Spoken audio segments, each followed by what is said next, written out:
Can a Tesla Model X Plaid beat a Koenigsegg Agera RS in a drag race? Well, I'm going to find out by racing them over the standing quarter mile. I'm Matt Watson, and you're watching Car Wow.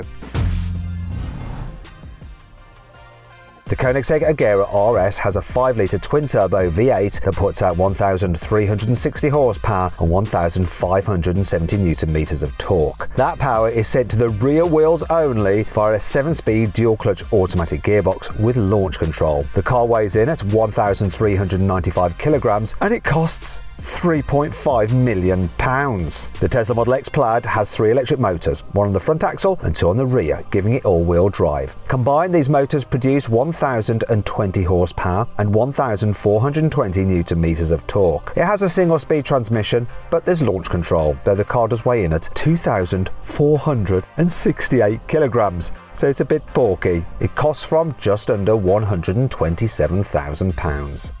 Tom, how are your bottom muscles? A little bit tense? A little bit on the tense side, yes, Matt, I would say. Now, I'm not going to lie to you, when I last drove your car, it was an experience, but it wasn't necessarily an enjoyable experience. Just driving, like, what is it, £4 million roughly? It's just nerve-wracking. Yeah, thereabouts, I would say. I know you drive it quite a bit, actually. How many miles has it done? 9,800. You've done more miles in that than I've done in my Suzuki Jimny. But how do you go about, like, getting out the car, maybe going to a restaurant, maybe even going for a wee, and you're just leaving about £4 million just sat outside while you take a piss? You know, I ponder this question myself quite regularly, Matt. I don't know, there's some kind of cognitive dissonance happening where I'm able to just forget about it. I just love driving these cars. I think, you know, even if you're buying a hypercar, that's what it's for, driving, even if it terrifies you every time you drive it. And that's the thing, you know, Bugatti Chiron, you can just launch it easy all day, every day, pretty much, once the launch control has decided to work. That thing, it's scary, and in some ways it can be a little bit too scary to make it not so enjoyable, but in other ways that's kind of what you want. You want a car like that to frighten you, so I'm glad that I'm in this Plaid, which isn't frightening at all. The only thing that concerns me about it is if the battery gets a bit too cold and I slip out of drag race mode. I completely agree with you. I think if you're buying a hypercar, it needs to be a little bit scary. Like, what's the point otherwise? However, it also needs to be able to beat what is effectively a fridge on wheels, which is what I'm driving. Now, you've got more power, about a ton less weight. The only disadvantage you have is that you're rear-wheel drive and I'm all-wheel drive, but every other metric, you are winning. So, if you don't win, you must have to view yourself or your car as the biggest loser ever. Fully aware of that. I think I will struggle to win the drag race regardless. I actually have one of those fridge on wheels. It's a good family car. Actually, you won't be the biggest loser ever because you own a Koenigsegg and I don't. So I'll still end up the loser. Let's do a sound check. This makes no sound apart from a slight whirring. That's like the battery being cooled, I think, because I'm in drag mode. Can you make some noise with your car?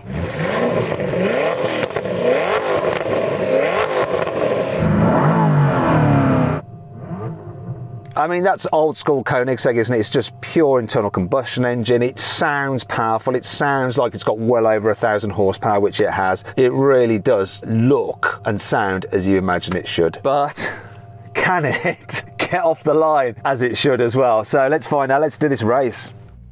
3, 2, 1.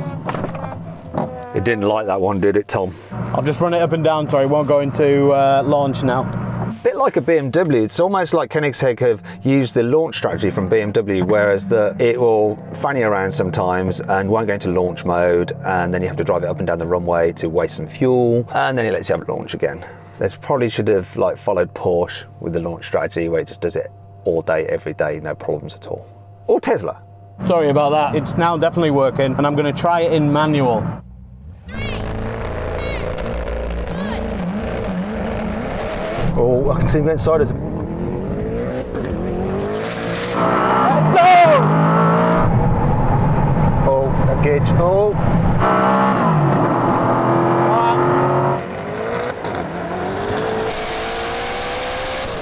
Hello. Oh, hello, no.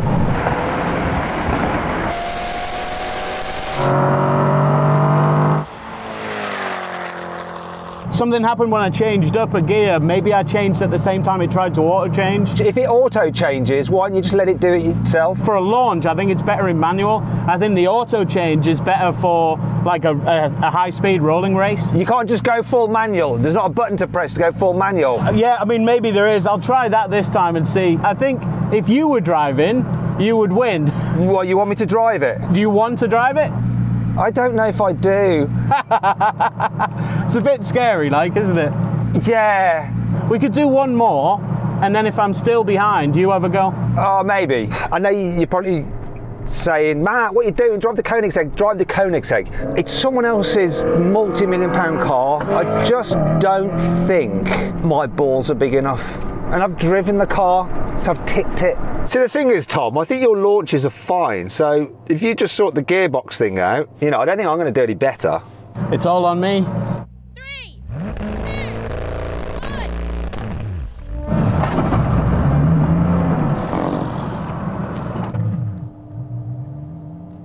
Do you know what, Tom? I just had a sixth sense that that was going to happen then. You had a sixth sense that I was going to f*** it. So what is it that causes that? It's like if you haven't built up enough boost, it doesn't like it. And if you have built up too much, it doesn't like it. So you've got to just time it perfectly. Yeah, that's it. I think I'm slowly getting to grips with how it's working. It's more like you have to have the revs really high, not come off the brake too fast either, oddly. Otherwise it cuts, so. Oh, bloody hell. It's now not giving me launch again. Classic. All right, I'll wait here and go on my phone for a bit.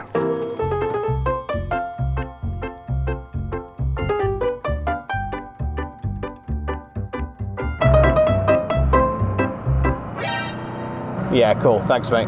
Koenigsegg technicians are just going to look at the engine warning light that I've got to see if it's anything significant. What do you reckon? Do you reckon it's going to be something significant or insignificant? I'm going insignificant for Tom's sake.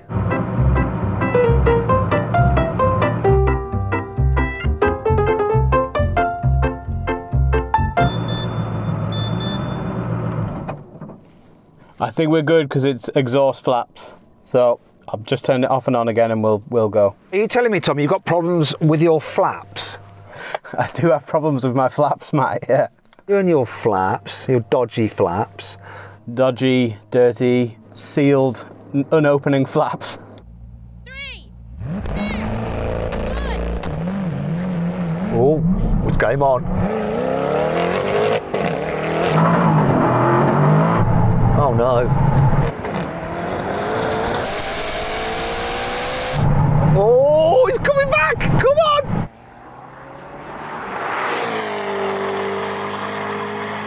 Come on, Tesla! Yes! Come on, Tesla! Oh, that was very interesting. That was all right, wasn't it? You had a great start. Yeah. Did you have like power getting cut a little bit? Because you got off really good and then it... Yeah, it was just losing traction. Traction control was flashing up a bit, but definitely need it on because honestly, it felt like it would go sideways without it. Let's do the thing. So then what exactly happened? Well, the slow motion action replay reveals that the Tesla won by the narrowest of margins, but both it and the Koenigsegg crossed the line in 10.2 seconds. Okay, now what we're going to do is a rolling race, and the first rolling race we're going to do is actually over the quarter mile. So we're going to roll into this around 10 miles an hour, and we'll have the starter do the normal start. When the starter's hands go down, we floor the throttle and just see who makes it to the quarter mile first, okay? Sounds good. It's kind of like a rolling into a drag race, not a drag race kind of thing, Tom, just because of launch control in your car. Here we go, here's the start. Can I see him? 3, 2, 1. Oh, am I going to win this? So I've come past him, he's changed gear.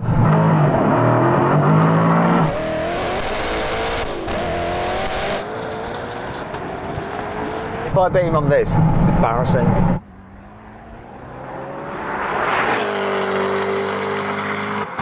I'm going to have him. Come on. Oh, look at him come now, though.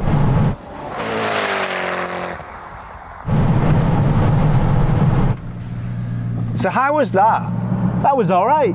I mean, similar kind of thing.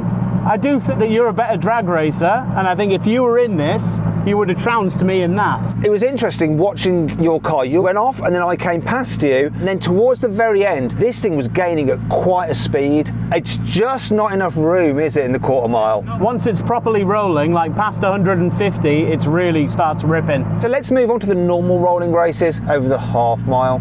Sounds good. Tom, I've got an idea.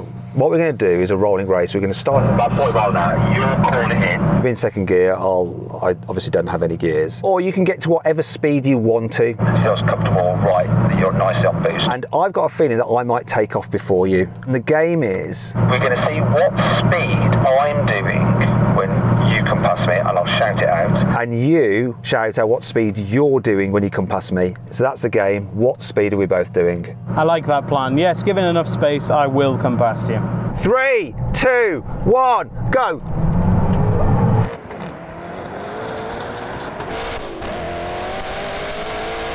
Oh well.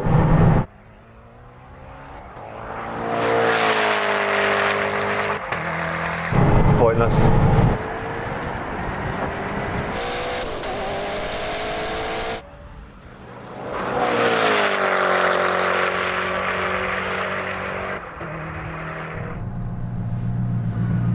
Did I jump?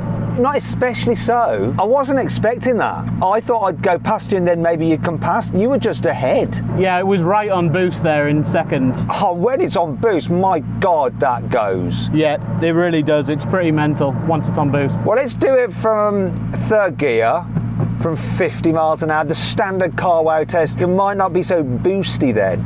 3, 2, 1, go. Oh, hello.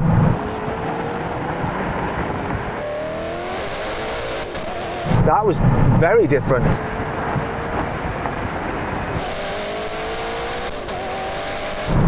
Oh no.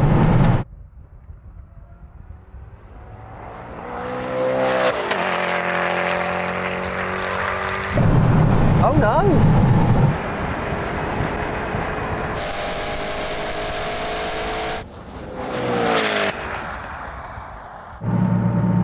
That shows you what a difference being on boost makes. Also, I'm an idiot and I left that window open. Bit of drag, don't think it was the deciding factor, probably just unpleasant. I'm happy to take any victory over a Tesla Plaid. You've had one victory, might be another victory coming up now though. Okay Tom, now we're going to do a brake test from 100 miles an hour. When we reach the line, slam on the brakes. Whichever car stops in the shortest distance wins. FYI, my car weighs 2.5 tons, which is a lot more than yours, so yeah, no excuses. No excuses. I think even with me in it, mine weighs less than 1,500. Now, if you'd rather watch another drag race with the Koenigsegg, then click on the pop-out banner appearing in the top right-hand corner of the screen, or follow the QR code on screen now.